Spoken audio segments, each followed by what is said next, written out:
తన గురించి చెప్పుకోవాలని, అందరూ చదువుకోవాలని, తనని కీర్తించాలని ఆయన కోరుకుని జీవిత చరిత్ర వ్రాసి ఉంటే ఆయనని మహాత్మా అని మనం పిలిచి ఉండేవాళ్ళం కాం.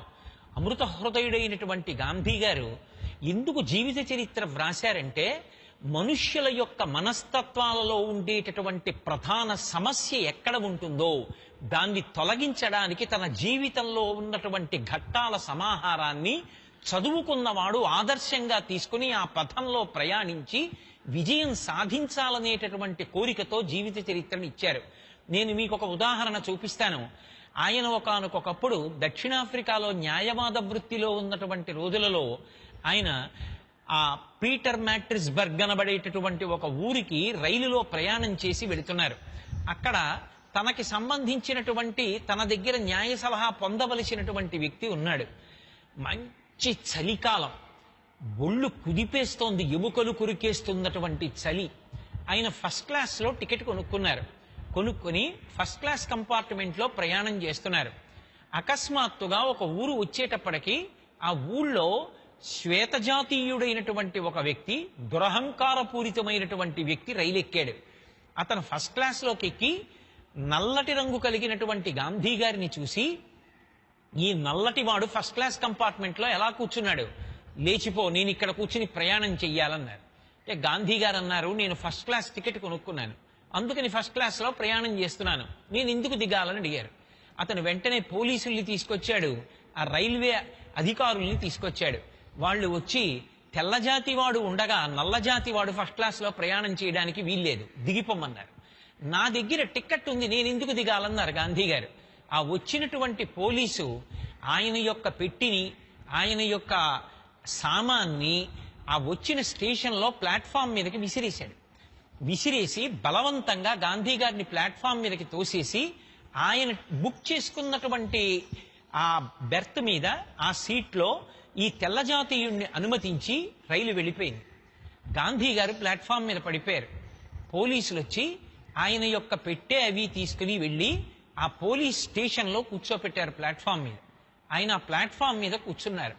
ఎదురుగుండా పెట్టుంది, పెట్టిలో ఉన్ని కోటుంది, బయట చలి, ఎముకలు కొరికేస్తోంది. ఆయన పెట్టె తీసి ఆ కోటు వేసుకోగలరు. ఆయన జీవిత చరిత్రలోనే వ్రాసుకున్న మాట. ఇవాళ నేను పెట్టి తీసుకోవడానికి వెళ్ళి పెట్టి తీస్తుంటే ఎందుకు తీస్తున్నావని అడగచ్చు. కోటు కోసమని అడిగితే, ఏమి నల్లవాడివి కాసేపు వణికితే మాత్రమే కోటు తీసుకోవడానికి వీల్లేదనొచ్చు. అవమానం మీద అవమానం జరుగుతుంది. ఇటువంటి దేశంలో నేను ఉండకూడదు, ఈ దేశాన్ని విడిచిపెట్టి నా మాతృభూమి భారతదేశానికి వెళ్ళిపోతానన్నారు. ఒక్క క్షణంలో మహాత్మా గాంధీ గారికి ఒక ఆలోచన వచ్చింది. ఇవాళ నాకు ఒక సమస్య ఏర్పడింది. జాతి వివక్ష చేత ఫస్ట్ క్లాస్ టికెట్ కొనుక్కుని నేను ప్రయాణం చేస్తున్నా కూడా నన్ను బయటికి తోసేశారు, తీసుకొచ్చి పోలీస్ స్టేషన్లో కూర్చోపెట్టారు. ఇవాళ ఈ సమస్యకి నేను విరుగుడు కనుగొనలేక నిరాశకి లోనైపోయి నేను తిరిగి భారతదేశానికి వెళ్ళిపోతాను. అది సమస్యకి పరిష్కారమా? కాదు.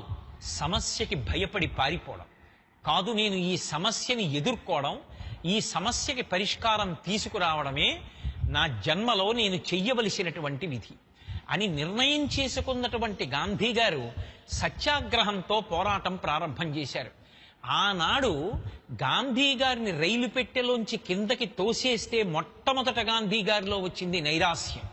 ప్రయత్నపూర్వకంగా గాంధీ గారు నైరాస్యాన్ని పక్కన పెట్టేశారు. కాబట్టే సత్యాగ్రహం అనేటటువంటి ఆయుధాన్ని చేత పట్టుకుని దక్షిణాఫ్రికాలో జాతి వివక్షకి వ్యతిరేకంగా ప్రారంభం చేసినటువంటి పోరాటం చిట్ట చివరికి రవి అస్తమించినటువంటి బ్రిటిష్ సామ్రాజ్యం పరిపాలిస్తున్నటువంటి భారతదేశంలో స్వాతంత్ర సమరోత్సవమునందు ఆయన కేవలము సత్యాగ్రహాన్నే మళ్ళీ ఆయుధంగా చేసుకుని భరతమాత యొక్క దాస్య శృంఖలాలను ఛేదించి స్వాతంత్ర సంగ్రామాన్ని నడిపించి స్వాతంత్రాన్ని సంపాదించగలిగారు. అంటే ఒకానొకప్పుడు ఆయన్ని రైలు పెట్టెలోంచి తోసేసినప్పుడు ఏర్పడినటువంటి నిరాశ నుండి ప్రయత్నపూర్వకంగా బయటికి వచ్చే సమస్యని ఎదుర్కోవాలనేటటువంటి ధృతితో కూడిన బుద్ధిని అలవాటు చేసుకున్న కారణం చేత తరువాతి కాలంలో భారతదేశంలో కూడా స్వాతంత్ర సంగ్రామాన్ని నడపగలిగారు. అదే గాంధీ గారు నిరాశకి నిస్పృహకి వశుడైపోయి ఉండి ఉంటే, అదే గాంధీ గారు భారతదేశానికి తిరిగి వచ్చేసి ఉండి ఉంటే ఆయన కూడా అందరిలా భారతదేశంలో కేవలం ఒక వకీలుగా జీవితాన్ని గడిపి ఉంటే భారతదేశానికి స్వాతంత్ర్యం వచ్చి ఉండేదా? నిరాశకి వశుడు కాకుండా సమస్యని పరిష్కరించుకోవడానికి, సమస్యని ఎదుర్కొనడమే సమాధానమని గాంధీ గారు నిరాశకి మనిషి వశపడకూడదని మనకి నిరూపించి చూపించబట్టి ఇవాళ గాంధీ గారి జీవిత చరిత్ర చదువుకుని మనందరం కూడా ఆయన చేత ఉత్తేజితులమై ఎప్పుడైనా జీవితంలో ఒక కార్యక్రమాన్ని ప్రారంభించి కొనసాగించేటప్పుడు ప్రతిబంధకం ఏర్పడితే చతికిలబడిపోకుండా పరమ సంతోషంతో దాన్ని స్వీకరించి ఎదురు వెళ్ళగలుగుతున్నాం.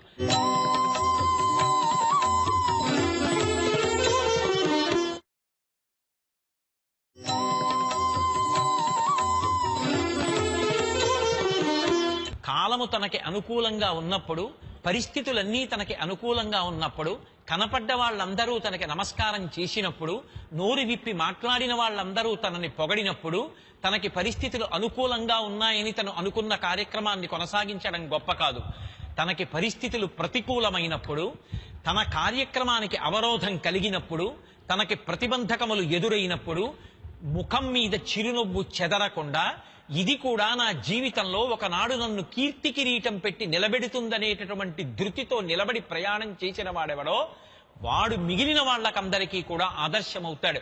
అందుకే సుందరకాండలో హనుమ వెడుతున్నప్పుడు మైనాక పర్వతం, బంగారు పర్వత శిఖరాలు ఎదురుగుండా వచ్చి నిపత్య మమసృంగేషు విశ్రమస్వ యథాసుఖం అన్నాయి. కాసేపు కూర్చోవయ్యా పర్వతం మీద అన్నాయి. బంగారు పర్వత శిఖరాలు వచ్చి కూర్చోమన్నప్పుడు వద్దులేండి అని చెప్పి వెళ్ళిపోవడం పెద్ద గొప్ప కాదు. ప్రతిబంధకం ఎదురొచ్చింది. ఆయనకి సాక్షాత్తుగా సొరస ఎదురొచ్చి నిన్ను నేను మింగుతాను, నా నోట్లోకి వెళ్ళు అంది. అప్పుడు ఆయనకి అనుకూలమైనటువంటి పరిస్థితి కాదు, ఆయనకి ప్రతికూలమైనటువంటి పరిస్థితి వచ్చింది. వెంటనే మహర్షి అన్నారు, ఆయన సొరస ఎదురొచ్చి తన నోట్లోకి ప్రవేశిస్తే తాను మింగేస్తానని సొరస అందని ఏమీ బెంగపెట్టుకోలేదు. ప్రహృష్టవదన శ్రీమాన్ ఇదం వచనమబ్రవీత్ అన్నారు. హనుమ యొక్క ముఖంలో సంతోషమునందు తరువు లేదు. బయలుదేరినప్పుడు ఎంత సంతోషంగా ఉన్నారో, మైనాకుడు వచ్చినప్పుడు ఎంత సంతోషంగా ఉన్నారో, సొరస వచ్చి మింగేస్తానన్నప్పుడు కూడా అంతే సంతోషంతో జవాబు చెప్పారు. అంటే ఎప్పుడు ఆయన స్థిరచిత్తంతో ప్రవర్తించగలిగారు? అసలు శోకమునకు వశవర్తి కాకుండా ఇది నన్ను పాడు చేసేయడానికి వచ్చింది, ఇది నాకు ప్రతిబంధకమని భయపడిపోకుండా నిలబడగలిగితే అప్పుడు ఆయన విజయం సాధించగలిగారు. అందుకే ప్రహృష్టవదన శ్రీమాన్ ఇదం వచనమబ్రవీత్ అంటారు మహర్షి. ఎవరు శ్రీమాన్ అంటే కాలము కలిసొచ్చినంత కాలము సంతోషంగా ఉండి కాలము ఎదురొచ్చినప్పుడు వశపడిపోయిన వాడు కాడు. సమస్య పరిష్కారమునందు బుద్ధిని నిలబెట్టగలిగిన వాడెవరో వాడు మాత్రమే ధృతి కలిగిన వాడు. అందుకని మహాత్మా గాంధీ గారు తన జీవిత చరిత్ర వ్రాసి ఏ యువకుడు కూడా మన దేశంలో భయము చేత కానీ ప్రతిబంధకము వచ్చినప్పుడు కానీ సతికిల పడిపోయి మృత్పిండమై ఇక మళ్ళీ పైకి లేవలేనటువంటి స్థితిని పొందకుండా బంతి ఎలా పైకి లేస్తుందో అలా పైకి లేచి ప్రకాశించగలిగినటువంటి లక్షణాన్ని పొందాలని మహానుభావుడు మనకి జీవిత చరిత్రను ఇచ్చారు. అలాగే నెల్సన్ మండేలా